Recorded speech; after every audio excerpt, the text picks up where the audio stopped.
Bonjour à tous, ici Piero San Giorgio, nous sommes le 8 février 2018 et je trouvais intéressant en ce début d'année 2018 faire un point avec vous sur la situation financière, les marchés et la réalité des marchés aujourd'hui parce que nous avons vécu en fait deux très très bonnes années, surtout à partir de février 2016 jusqu'à il y a quelques jours, une montée des bourses absolument phénoménale qui est pratiquement du jamais vu dans l'histoire des bourses, en tout cas au XXe et début du XXIe siècle. Euh, alors que c'est vrai, je le dis depuis maintenant 7 ans, nous sommes à l'aube, nous sommes déjà au commencement et il a déjà démarré d'un effondrement économique qui va être majeur, peut-être probablement terminal. Et alors on pourrait me faire dire, mais tu as tort, les bourses montent. Et c'est vrai, les bourses montent, je ne le nie pas. Et moi-même, je n'y ai pas profité, puisque ça fait des années que j'ai sorti tous mes sous pour les investir dans du savoir, dans de la pierre et de la terre, et un tout petit peu d'or, mais surtout aussi quelques outils pour essayer d'atteindre mon autonomie. Alors, j'en parle aujourd'hui avec vous parce que j'ai obtenu quelques rapports classiques qui se font aujourd'hui dans les banques. Alors, j'ai obtenu quelque chose d'un fonds de gestion privée et également de l'Union de banques suisse, qui est une des grandes banques, évidemment, dans le monde. Alors, effectivement, qu'est-ce qu'on nous dit? Alors, je vais commencer par celui de l'Union de banques suisse, qui nous donne évidemment, les graphes, on le voit tous, hein, que les bourses montent année après l'autre. Alors, je précise, nous sommes vendredi dernier, il y a eu un crash, donc venant des États-Unis. Donc, il y a eu Wall Street a perdu 666 points. Donc, ça me paraît assez rigolo comme mise en scène, mais enfin voilà, on a perdu un gros crash, ça a continué lundi, et puis mardi, il y a eu un retournement, aujourd'hui nous sommes jeudi, et il semble, alors j'ai pas vérifié aujourd'hui, mais il semble que les bourses soient remontées, donc en fait c'est ce que j'ai pensé, donc c'est pour ça que j'ai attendu quand même quelques jours pour vous faire cette petite vidéo. Je crois qu'en fait nous sommes sur des petits soubresauts, et qu'en fait la tendance elle est quand même haussière, en tout cas cette année. Alors, je peux peut-être me tromper, mais vous avez vu depuis pas mal de temps, je ne vous parle pas de attention, ça va être le crash boursier. Ça fait quand même 2 ou 3 ans, je vous parle pas de ça, pour les raisons que finalement, en fait, les institutions financières commencent à expliquer. C'est-à-dire qu'en réalité, il y a, alors ensuite, je vais vous dire, il y a deux éléments d'explication. Le premier, qui est celui qui est vrai, c'est qu'en fait, il y a une injection de liquidité tellement forte sur les marchés que les banques centrales, finalement, par divers intermédiaires, font que les bourses montent parce qu'elles injectent de l'argent dans les bourses. Ce qui a comme avantage de rassurer les marchés, parce qu'on voit que tout le monde, donc les gens se disent, mais tout le monde, tout va bien. Ça a aussi l'avantage de permettre aux retraités, donc les baby boomers, ce sont eux qui ont le pouvoir politique aujourd'hui, ce sont eux qui votent dans les démocraties entre guillemets occidentales, et qui sont en train de tous entrer en phase de retraite, et d'avoir donc de croire qu'ils vont pouvoir se payer, continuer à se payer la belle vie, ce qui est le cas, avec l'argent de leur fonds de pension qui est essentiellement investi dans l'immobilier et dans les bourses, et donc qui monte, qui monte, qui monte, et donc chaque année ils sont assurés de toucher une somme coquette de leur épargne dans ces fonds, et notamment pour les Américains, mais aussi les Européens, et donc de continuer à vivre. Alors évidemment, la crainte, c'est que ces connards qui nous ont foutus dans la merde, ils vont crever dans le luxe, et ils vont laisser un monde détruit d'un point de vue écologique, financier, plus sans ressources naturelles, avec les trois quarts du compte qui sont des connards avec un quotient intellectuel très bas, et on va devoir se démerder dans la guerre et la famine. Voilà, donc c'est évidemment un petit peu leur stratégie, à mon avis, c'est que le système tienne aussi longtemps qu'eux. Michel Drac en parle très très bien. Donc on voit que voilà, les marchés continuent à monter. On ne voit pas très bien à l'écran, je crois, hein. Les taux à long terme sont très bas. Et ça, c'est le point très très intéressant. Car au fond, les taux d'intérêt, donc c'est-à-dire le coût de l'argent, ils sont proches de zéro, voire négatifs. Ce qui est une absurdité conceptuelle, mais qui en tout cas est un artifice, un truc qui permet à l'économie de faire en sorte que les gens qui ont de l'épargne sont obligés de l'utiliser, de la dépenser, et donc on accélère artificiellement la consommation, et donc on fait tourner la machine économique parce qu'on n'a pas le choix. Donc on est obligé soit de l'investir dans la recherche du développement, ce qui serait bien, à la limite, pourquoi pas, mais on peut aussi acheter des actions en bourse, et donc on fait monter le marché, et d'un autre côté, on peut consommer, ce qui fait tourner la machine économique, donc qui use encore plus les ressources, qui fait tourner le bousin, mais en réalité qui ne résout pas le problème que la dette augmente, qu'on n'arrive pas à couvrir justement ni l'inflation, de créer suffisamment de retour sur investissement. On voit aujourd'hui qu'on est obligé quand même de créer de la dette pour pouvoir créer de la croissance, de manière bien plus forte. Ce n'est pas un rapport de 1 à 1, c'est un rapport de, je crois que lorsque j'écrivais Survivre à l'effondrement économique, nous étions à 4 dollars de dette pour 1 dollar de croissance. Je crois qu'aujourd'hui on est passé à 8 ou à 12, ça dépend des manières dont on compte. Donc, prenons la marge basse, prenons même moins, même si on prend la moitié, 6. Si on s'endette de 6 euros ou francs ou dollars pour pouvoir générer 1 euro, 1 franc, 1 dollar de salaire supplémentaire, par exemple, si c'est pour un salarié, vous comprenez bien que c'est débile, parce qu'avec ce 1 supplémentaire, vous allez rembourser 1, et vous en avez toujours 5. Donc vous avez une dette qui s'est accrue, et que vous n'arrivez jamais à rembourser. Donc le problème de cette stratégie, alors voilà, on va passer aux perspectives économiques de ce rapport ici un peu après, je vais voir ce que nous dit le fonds de placement. Eh bien, le problème, c'est que vous faites tourner l'économie de manière artificielle parce que vous ne pouvez pas faire autrement. Si l'économie tourne et augmente, on crée de la demande pour des biens, des produits, donc ces produits ont tendance, parce qu'il y a une demande, ils ont tendance à augmenter de prix, puisque plus de gens en veulent, donc les prix ont tendance à monter, ça s'appelle aussi un effet d'inflation, un effet inflatoire, je crois on dit en français, inflationary. Et donc, pour compenser cela, logiquement, on devrait augmenter les taux d'intérêt. Parce que sinon, sinon ça chauffe trop. Alors peut-être qu'ils vont jamais le faire, et à mon avis, ils refuseront de le faire. Parce que si vous augmentez les taux d'intérêt, tout d'un coup, la dette qui est colossale, qui est beaucoup plus grande que celle qu'il y avait en 2008, tout d'un coup, elle devient trop chère. Et là, tout d'un coup, aucun pays n'arrive à rembourser sa dette, à payer pour le faste de lois sociales et d'avantages sociaux qu'ils ont promis et donné aux populations pour maintenir la paix sociale. Donc, on ne peut pas tellement augmenter les taux d'intérêt. Pourtant, il faudrait. Donc, on est dans une... Voilà, il y a une contrainte qui est celle de... On est obligé de faire surchauffer l'économie. Ce faisant, on va utiliser de plus en plus de matières premières et d'énergie. Et on ne peut pas la ralentir, parce que si on la ralentit, le système pète, le château de cartes s'effondre. Donc on va surtout pas augmenter les taux d'intérêt. Moi je ne crois pas du tout. Alors de temps en temps on nous dit attention, les taux d'intérêt vont augmenter, ils vont passer de 1 à 1,25. Mais la réalité c'est qu'on voit que ça monte d'un quart de point, puis ensuite ça redescend un petit peu discrètement, puis ensuite on nous refait un effet d'annonce pour dire attention, on est des gens sérieux, l'économie marche trop bien. Alors est-ce que l'économie marche trop bien? Alors quand on voit les statistiques, on voit que les annonces sont très bonnes. Aujourd'hui on nous dit voilà, alors les bourses montent, bien sûr. On nous montre, alors là je vois les bourses suisses, on voit, alors je ne sais pas si on arrive à voir très très bien en fonction des différents marchés, effectivement, les indices boursiers, les Chinois, les Anglais, enfin, tout monte. Et ce qui est intéressant, c'est que tout le monde, malgré les chocs, malgré les problèmes, malgré le Brexit, malgré tout ce qu'on veut, aucun élément exogène, aucun élément géostratégique, la crise en Corée, que dalle.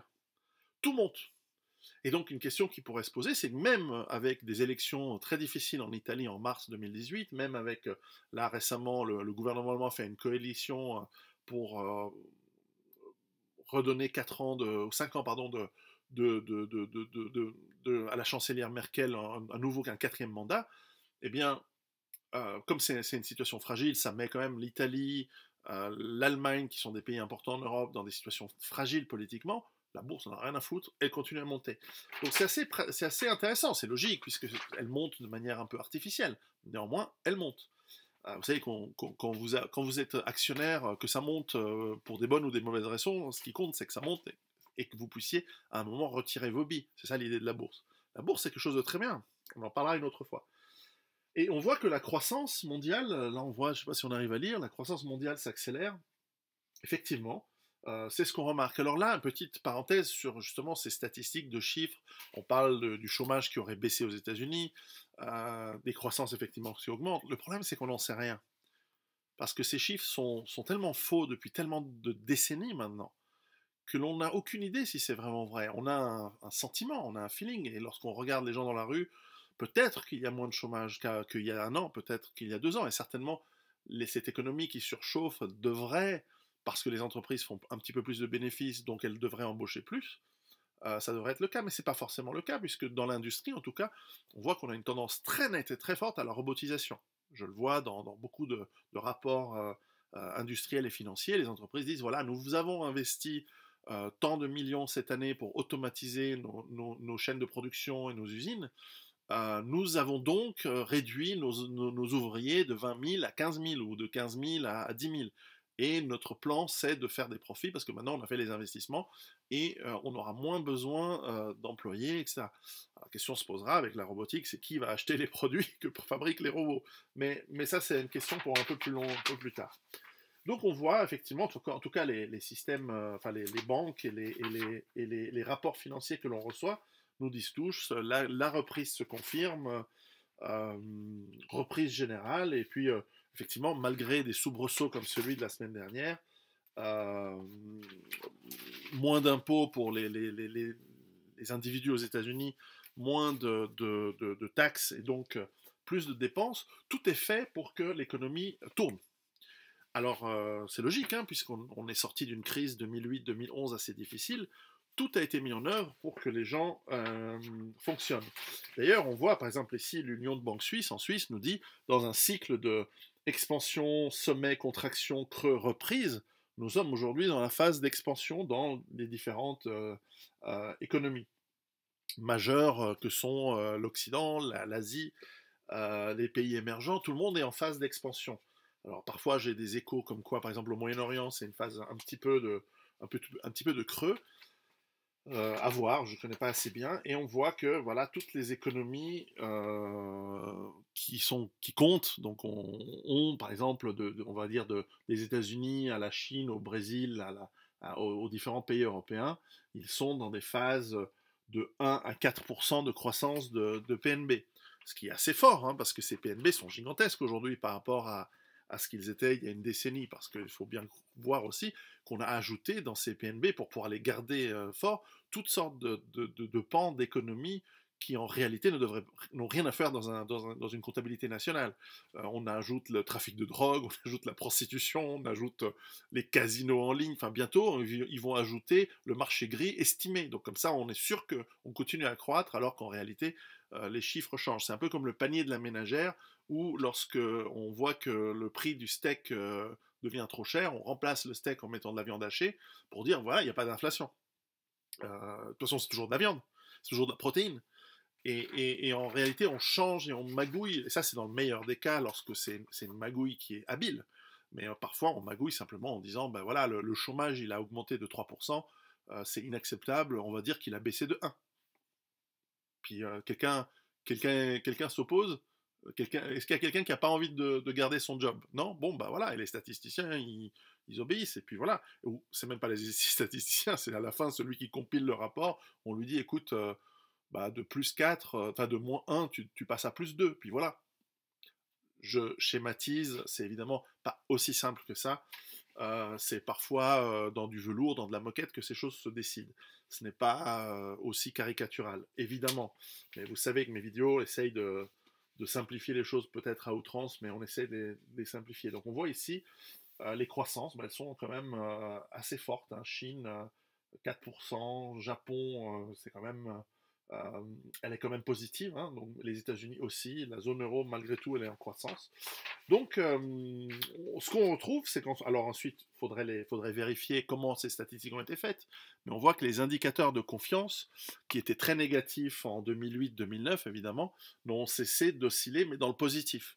Donc il y a plus de gens confiants que de gens mécontents, des gens non confiants. Euh, alors, industrie et services. Donc dans toutes les industries, on voit voilà, que les indicateurs de confiance, ils sont positifs. C'est-à-dire que là, c'est les 50%. 50% des gens positifs, là on est au-dessus, on est proche des 60%. C'est un indicateur. Alors, est-ce qu'il est calculé, est-ce que le sondage est fait de bonne manière, est-ce que c'est fiable? Ça, c'est toujours difficile à dire. Moi, je ne peux pas le dire. J'ai mes idées, mes sentiments, mais c'est difficile d'en être sûr. Et c'est toujours intéressant d'écouter ce que disent les gens qui pensent différemment. Moi, je pense qu'on va se viander. Mais c'est vrai que les marchés aujourd'hui montrent que ça va. Euh, voilà, enfin bref, on montre aussi qu'il y a une transition. On va dire que la capitalisation boursière je sais pas, en 1967, les plus grandes capitalisations, c'était IBM, AT&T, Kodak, General Motors, etc. Aujourd'hui, c'est Apple, Google, enfin ça s'appelle Alphabet, Microsoft encore, ils sont encore là, Microsoft, Amazon, Facebook, etc. Donc c'est quand même intéressant que aujourd'hui on est dans le monde du virtuel. Le virtuel est valorisé. Donc on peut le valoriser tant qu'on veut. Ça pourrait aussi descendre très rapidement parce que quels sont les actifs réels qu'il y a dans un Google ou un Facebook à part les trucs. Alors moi j'ai toujours été celui qui défend la valeur de l'immatériel parce qu'il y a une vraie valeur dans des concepts, dans des services. Mais en cas de grosse crise, ça peut tomber très très vite. Bref, est-ce qu'il y a d'autres choses intéressantes dans ces rapports? Il y a beaucoup de choses intéressantes, mais voilà. Ce qui est intéressant, c'est que même l'UBS nous dit nous surveillons le pétrole. Et c'est là où je voulais terminer. C'est-à-dire que une des choses, voilà, il y a une limite supérieure qui est quand une dette qui augmente ne peut pas avoir des taux d'intérêt qui augmentent. Une dette colossale ne peut pas, on ne peut pas se permettre des taux d'intérêt. Donc on est coincé, on n'a plus d'outils monétaires, on est au plancher, on est à 0, on est à -1. Alors récemment, je crois que la Suisse est passée de -1 de taux d'intérêt directeur à -0,5, sauf erreur. Mais ça reste négatif. Et donc on peut pas vraiment aller plus haut. Enfin, je crois que c'est pareil en Allemagne et dans d'autres pays, c'est très très bas. L'autre contrainte, ce sont les matières premières et les énergies. Alors, vu comment vont les choses, et avec le temps, on commence à affiner les analyses, ceux qui ont lu Survivre à l'effondrement économique ont vu que je craignais effectivement des problèmes liés au pétrole et aux grandes matières premières. Je parlais un tout petit peu des terres rares. Aujourd'hui, il semble, je suis en train de lire un livre sur les terres rares, et il semble que probablement le goulot d'étranglement arrive du pétrole. 2020, on commence à sentir vraiment des grosses pénuries, semblerait-il. Parce que le prix bas fait qu'aucun pétrolier n'a investi, on en a déjà parlé, et les, comment dire, les prix élevés tuent l'économie aussi sûrement que les taux d'intérêt élevés. Donc, on ne peut pas avoir des prix au-dessus de 65, 70, peut-être 80 dollars maximum, mais en dessous de 40-50 dollars, les pétroliers ne gagnent pas d'argent et n'ont certainement aucune capacité d'investir dans des nouveaux gisements. Donc on est en train de, là aussi, on est dans une sorte de, en termes techniques, en finance, on parle de flag, c'est-à-dire que on est dans une période où, voilà, on est coincé, on ne peut pas beaucoup agir, si ce n'est que simplement faire augmenter la rapidité avec laquelle on fait tourner la machine économique, mais on a des contraintes majeures qui sont que l'argent ne peut pas coûter plus cher que zéro, que maintenant, par le fait des taux d'intérêt, et l'énergie qui est, elle, totalement indispensable à cette économie qui tourne, mais en fait, on accélère l'approche de la pénurie. C'est quelque chose que j'avais prévu dans Survivre à l'effondrement économique. Et donc, résultat, si c'est vrai qu'à partir de 2019-2020, on commence à avoir des pénuries de pétrole, en tout cas par rapport à l'économie, et c'est sûr que l'économie elle va planter. C'est sûr qu'elle va s'arrêter, elle va freiner, forcément. Mais il semble effectivement que les terres rares aussi sont en train au-delà de plein de problèmes écologiques, etc., qui ont des effets un petit peu plus à long terme, j'en parle aussi dans Survivre à l'effondrement économique, mais certainement dans l'impact de la capacité à produire ce qu'on a besoin de produire, notamment ce qui pourrait nous servir à une transition énergétique à plus long terme, ces terres rares deviennent vraiment hyper rares et en quasi-pénurie. Et malgré les tentatives de recyclage, là aussi c'est un goulot d'étranglement assez important. Donc on se retrouve dans un scénario entre 2020-2022, toute la situation est parfaitement idéal, c'est pas le mot que je voudrais utiliser, mais bon, il s'applique pour que là, on s'arrête de manière extrêmement brutale et que ce que j'explique dans mes livres, malheureusement, arrive. Nous verrons bien. Moi, de toute façon, je l'ai dit, mon boulot s'achèvera en 2022. J'ai envie de vous parler de tout cela d'ici ce 2022. Après, je laisserai la place à d'autres parce que voilà, ça fera 10 ans. J'aurais fait 10 ans où j'essaye de partager mes analyses et surtout de donner l'alerte. Après, je passerai le flambeau à des jeunes. Enfin, je passerai rien du tout. Il y aura d'autres qui prendront la relève. Et ce sera beaucoup plus violent et ce seront des gens beaucoup, beaucoup moins sympas que moi. Vous allez voir, qui auront des idées beaucoup plus radicales et beaucoup plus méchantes. Mais voilà, chacun sa nature et il faut les hommes de l'époque. Et dans 4 ans, donc en 2022, j'aurai 50 ans. Et donc, place aux jeunes. En attendant, si vous n'avez pas lu mes livres, franchement, je vous encourage à les lire parce que beaucoup de gens, je sais que vous êtes nombreux et nombreuses à regarder mes vidéos. Elles sont rigolotes, mes vidéos, j'essaie de provoquer, j'essaie de faire le con des fois, mais c'est dans mes livres où il y a des trucs sérieux. Donc lisez les bouquins, partagez-les, volez-les, piratez-les, je m'en fous, mais lisez-les, et passez l'info autour de vous. Et bientôt, vous aurez des nouvelles sur comment je vais changer un petit peu la manière de communiquer que j'ai avec vous, mais je vous en dirai bientôt un peu plus. En attendant, préparez-vous. Ciao.